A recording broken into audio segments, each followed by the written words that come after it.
Bom, e agora para nos ajudar a analisar esse terceiro dia de julgamento, essas duas sessões de votação desse processo penal, nós convidamos para estar conosco aqui hoje o Ricardo Souza. O Ricardo é mestre e também professor em Teoria do Estado.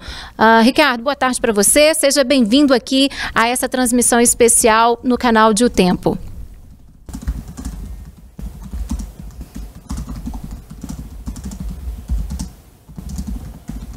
Bom, Ricardo, eu já queria começar te perguntando, a gente ouviu agora há pouco, eu perdi um pouco o retorno aqui, mas acho que o Ricardo está me ouvindo bem, né?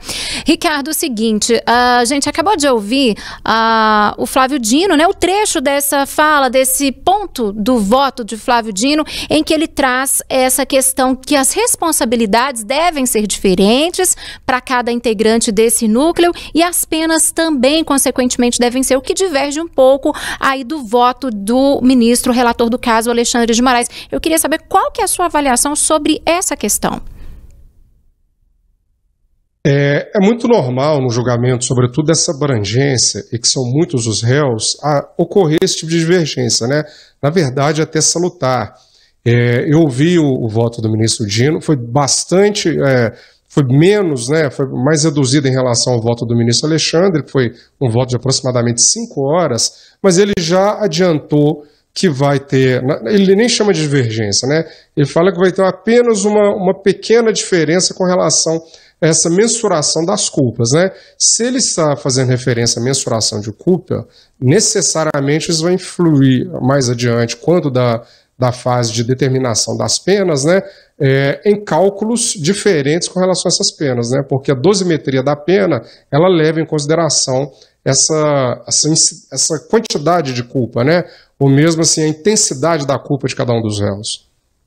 Ricardo, o ministro Alexandre de Moraes, relator do caso, primeiro a votar, votou, portanto, pela condenação de Bolsonaro e de outros integrantes aí desse núcleo 1, núcleo crucial, como está sendo chamado. Na sequência, tivemos aí o Flávio Dino também indo na mesma direção, com essa diferenciação aí em relação às responsabilidades e também, possivelmente, às penas, né? O que a gente pode esperar aí para esses próximos dias de julgamento, próximos 3 dias prováveis, né? Se é que eles vão usar todo esse tempo que está disponível e todas essas sessões, né? Você acredita que esses 2 primeiros votos sinalizarem aí a questão da condenação, isso pode influenciar, de certa forma, os votos dos demais ministros? Pode sim. Na verdade, cada um dos ministros, né, o normal é que ele já esteja com o voto pronto, mas é muito comum que durante a sessão algum detalhe ou outro, alguma questão ou outra seja mudada em razão das conversas que são travadas ou até mesmo do voto do relator ou do voto de algum dos outros ministros quando há divergência, né?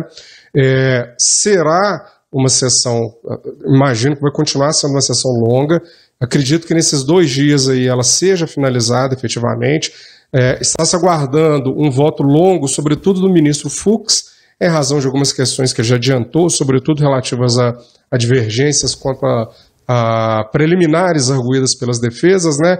Mas a gente pode imaginar que discussões serão travadas aí, né? Em que pese o ministro Fux já ter adiantado hoje na parte da manhã que não gostaria de ser interrompido durante o seu voto, né? Mas acaba que, com interrupção ou não, é de costume haver conversas entre um voto e o outro, né? Então, assim, temos que aguardar, né? Não tem como ter bola de cristal, mas considerada a contundência, digamos assim, do relatório, a situação não ficou nada fácil para os réus. Vamos aguardar os próximos votos. Olá, boa noite. Eu queria falar um pouco mais sobre essa questão da dosimetria das penas em caso de condenação, se esse for o resultado desse julgamento na primeira turma do Supremo Tribunal Federal. A gente tem visto, por enquanto, os 2 ministros que se manifestaram, Alexandre de Moraes e Flávio Dino, defendendo a condenação. E Flávio Dino abrindo, então, essa defesa por uma dosimetria diferente, né, fazendo essa sinalização. Eu queria que a gente explicasse para quem nos acompanha detalhes de como vai acontecer a definição dessas penas em caso de condenação. A gente sabe que se for esse o resultado, essa é a última etapa do julgamento, mas como que acontece na prática essa definição em julgamentos que acontecem na Justiça? Ministros podem apresentar o que eles entendem como pena adequada ao final do julgamento? Acontece uma decisão por maioria também? Como que acontece na prática essa decisão da dosimetria da pena em caso de condenação em julgamento? Excelente questão, né? A gente precisa tentar o máximo possível facilitar a questão das informações para a audiência, né?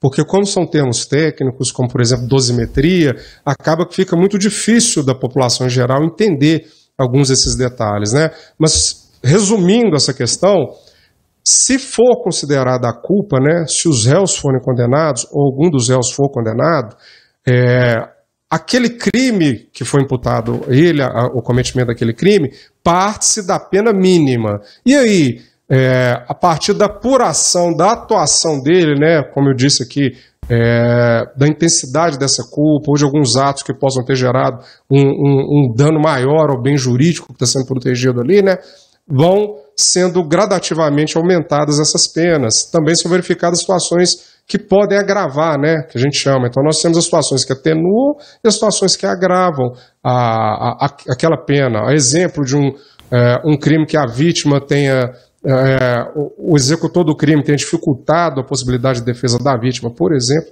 é uma situação que vai agravar, né. Então, nesse primeiro momento aqui, o que está sendo definido é se há culpa ou não e se vai haver condenação e de quem serão esses réus condenados, né. Em se concretizando a condenação, como apontado pelo relatório do ministro Alexandre de Moraes, aí esse segundo momento dessa discussão com relação às penas, ele vai ser tratado também nessa sessão, né? O que é importante a gente entender que é o seguinte, porque muito se pergunta, e a questão dos embargos infringentes, né, que seria uma possibilidade de recurso caso houvesse divergência dos votos. Então são dois pontos importantes que eu acho que a gente precisa destacar aqui. Primeiro deles, essa divergência para que ela possa permitir embargos infringentes, como são 5 ministros na primeira turma que vão votar, essa divergência tem que ser de pelo menos 2 votos divergentes, ou seja, 3 ministros condenando e 3 ministros absolvendo. Mas a segunda questão é o seguinte, imaginemos que haja condenação de todos os réus, a divergência fique apenas com relação à quantidade de pena, né? Então, não poderia ter um recurso com relação à inocência, né? A discussão passa a ser a partir daí realmente apenas da dosagem dessas penas, né? Então essa é uma situação importantíssima, espero que eu tenha conseguido resumi-la. Outra questão também que foi bastante falada nos últimos dias foi em torno ali da delação premiada de Mauro Cid, né? Eu queria saber de você como que você avalia a decisão do ministro Alexandre de Moraes, que é relator do caso, né, em validar essa colaboração premiada, né? Inclusive ele justificou ali durante o voto dele, falando, olha, foram muitos questionamentos relacionados aos 8 depoimentos, mas foram 8 depoimentos com temas diferentes, com assuntos diferentes. Depois, um pouco mais tarde, o Flávio Dino voltou a falar dessa delação, que para ele também foi válida, né? Qual que é a sua avaliação sobre essa questão? O ministro ele destacou, acho que foi a questão assim, mais notável do relatório dele, essa discussão a respeito, porque tinham 14, 13 delações, esse tipo de coisa, e ele fez questão de destacar, já havia se destacado ao longo do processo, mas de uma forma mais intensa agora no relatório. Que, na verdade, houve 8 depoimentos, cada um desses depoimentos relativo a uma acusação diferente. Isso foi uma estratégia da Polícia Federal. Não houve 8 delações, 8 depoimentos em delações. Então, primeiramente, ele destacou isso. Em segundo momento, ele apontou uma coisa que, inclusive, já é sedimentado, que é o seguinte, a delação não é prova. A delação é um meio para a obtenção de provas.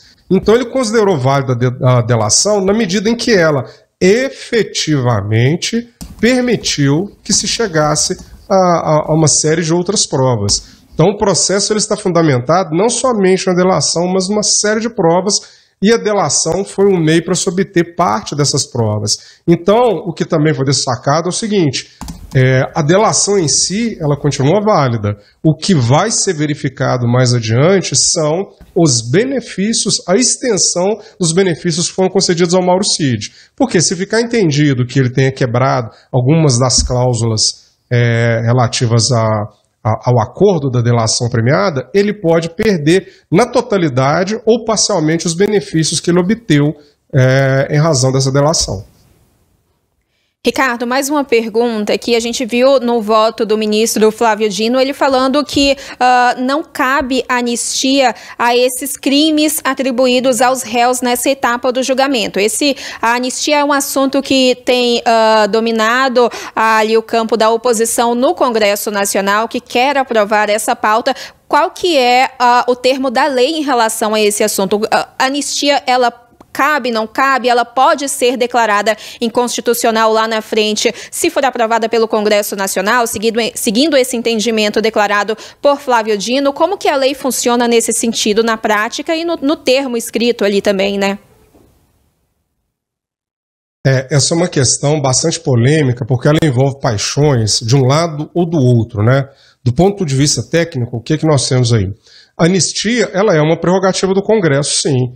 Da mesma forma que o indulto, né, o perdão, é uma prerrogativa do presidente da República.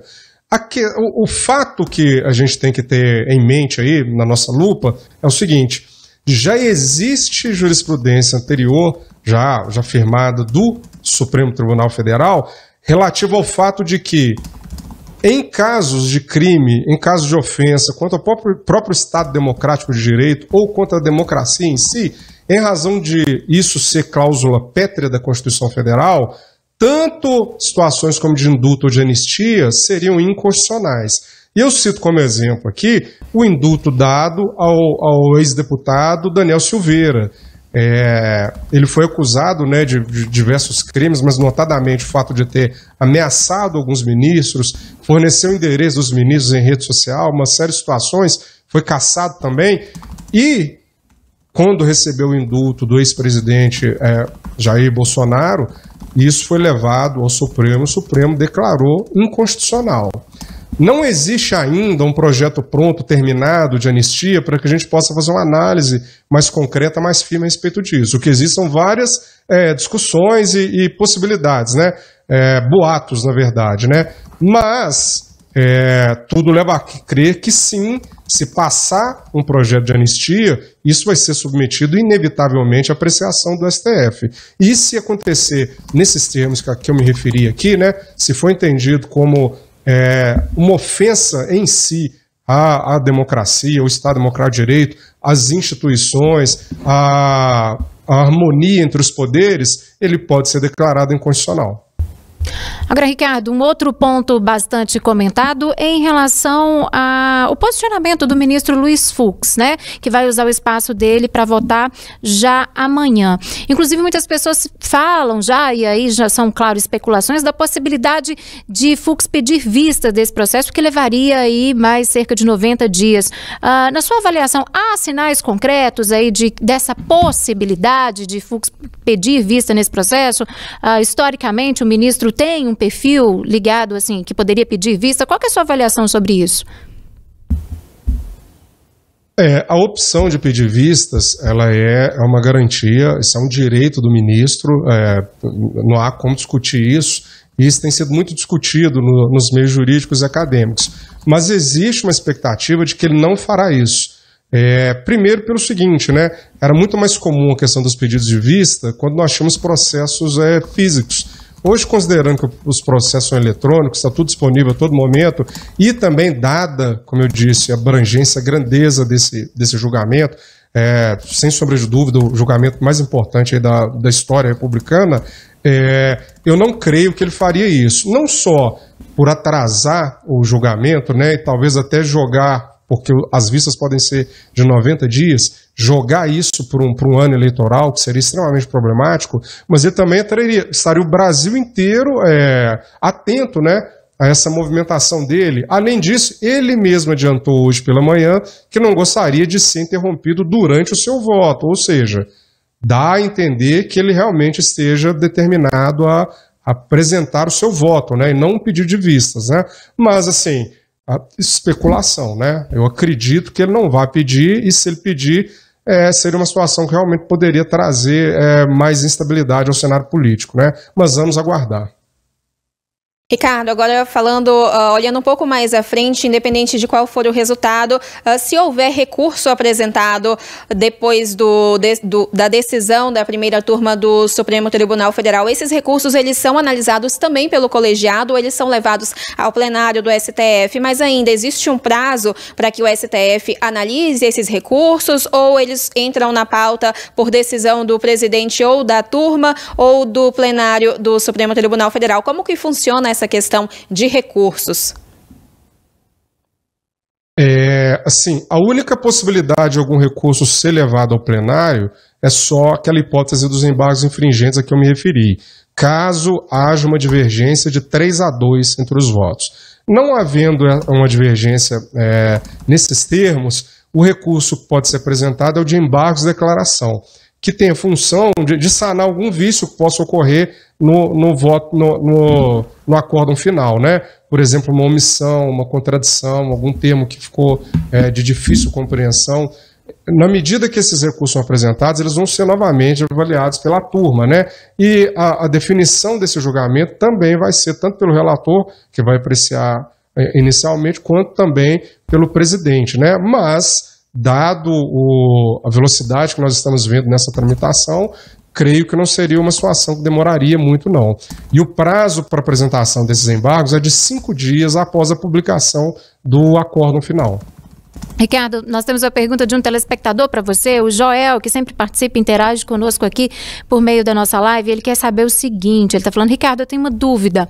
O ministro Alexandre de Moraes meio que alegou que a ida do ex-presidente Jair Bolsonaro para os Estados Unidos foi um álibi para o dia 8. E aí ele está te perguntando qual que é a sua avaliação sobre esse ponto, portanto, do que disse Moraes. É interessante, né? Primeiramente, boa noite, Joel. A sua questão, ela realmente é uma dúvida de muitos, né? Porque o que acontece? O ministro Alexandre ele trouxe um exemplo, né? Fez uma citação relativa ao que a gente chama tecnicamente de autoria mediada. O que significa, né? Não é uma autoria de imediato de determinada ação. O autor, o cometedor daquele crime, ele na verdade ele se afasta daquela execução, mas ele continua tendo um certo controle sobre o resultado daqueles atos, né? Então o ministro Alexandre ele entendeu que a ida para os Estados Unidos ela seria ao mesmo tempo uma forma de criar-se um álibi, mas pelo menos de forma omissiva seria também a continuação dos atos executórios na medida em que a população já havia sido incitada a tomar medidas mais drásticas. E caso o presidente dissesse alguma coisa, caso o presidente pedisse o pessoal sair das portas dos quartéis, ele poderia ter impedido aquilo. Mas não, na medida que ele fica em silêncio, aquilo ali causava uma ansiedade maior naqueles apoiadores que ficavam nas portas dos quartéis, e mais do que isso, né, já haviam sido soltadas mensagens no sentido que alguma coisa aconteceria. Então, assim, é nesse sentido que ele diz que ao mesmo tempo que serviria de um álibi, ele ainda continuou tendo interferência no resultado dessas ações. Ele destacou também uma coisa muito importante com relação a essas manifestações e esses acampamentos, que isso foi levantado nos outros processos dos demais réus, né, onde houve quase 600 confissões daqueles casos que o pessoal chama de os bagres pequenos, né, onde eles disseram que nos quartéis eles recebiam não só conteúdos para colocar em faixas e instruções de como proceder, mas até mesmo palestras, onde nessas palestras foi incentivado, né, a invadir ou causar algum tipo de tumulto para que o exército fosse incitado a agir de alguma forma. Então essa foi uma informação hoje que eu achei das mais importantes que foram levantadas nesses outros processos, mas foram trazidas os autos desse julgamento pela Polícia Federal. Ricardo, para encerrar nossa conversa, nós temos aí mais 3 dias, né, para esse processo ser concluído. Amanhã, na parte da manhã, tem aí de 9 ao meio-dia, horário sugerido. Pode ser que esse horário ultrapasse, né, como aconteceu hoje com o ministro do relator Alexandre de Moraes.